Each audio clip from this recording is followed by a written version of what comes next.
Friends, இந்த cauliflower பால் கூட்டு நம் சாம்பார் சாதம், புளிக்குழம்பு, தயிர் சாதத்துடன் மிக டேஸ்டியாக இருக்கும். குழந்தைகளுக்கு லஞ்ச் பாக்ஸ் கொடுத்து விட்டாலும் விரும்பி சாப்பிடுவார்கள். நாம் காலிஃப்ளவரை பொடியாக நறுக்கி எடுத்துக்கொள்ள வேண்டும். இதற்கு ஒரு பெரிய வெங்காயம், பழுத்த தக்காளி பழம் எடுத்துக்கொள்ளலாம்.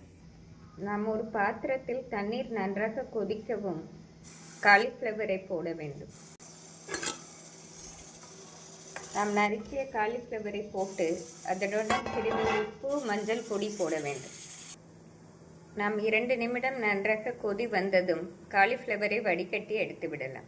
ஃப்ரெண்ட்ஸ், இப்படி கொதித்து வரவும் நாம் இதை வடிகட்டி விடலாம். நாம் இதை வடிகட்டி எடுத்த பின் கடாயில் தாளித்து விடலாம். நாம் காலிஃப்ளவர் பால் கூட்டு செய்வதற்கு 3 ஸ்பூன் எண்ணெய் சேர்த்து விடலாம். எண்ணெய் காயவும் கடுகு, உளுந்து, ஜீரகம் போட்டு விடலாம்.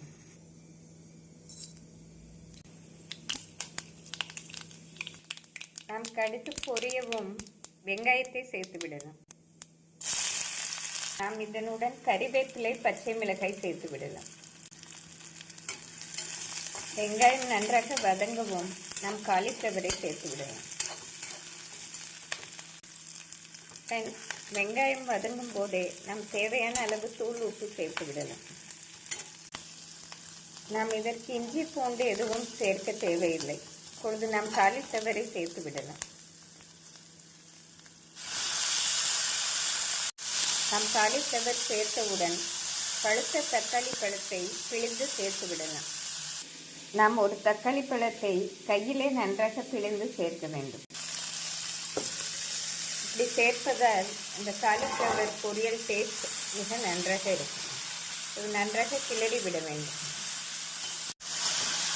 நாம் 1/2 ஸ்பூன் மஞ்சள் பொடியும் 1 ஸ்பூன் குழம்பு மிளகாய் பொடியும் சேர்த்து விடலாம்.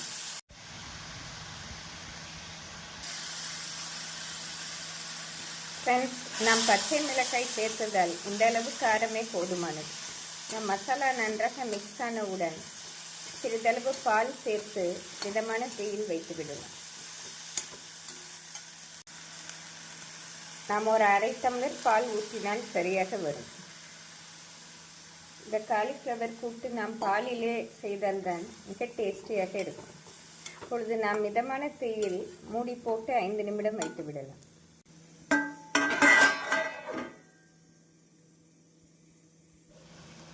ஃப்ரெண்ட்ஸ், காலிஃப்ளவர் அருமையாக வதங்கி வந்துவிட்டது.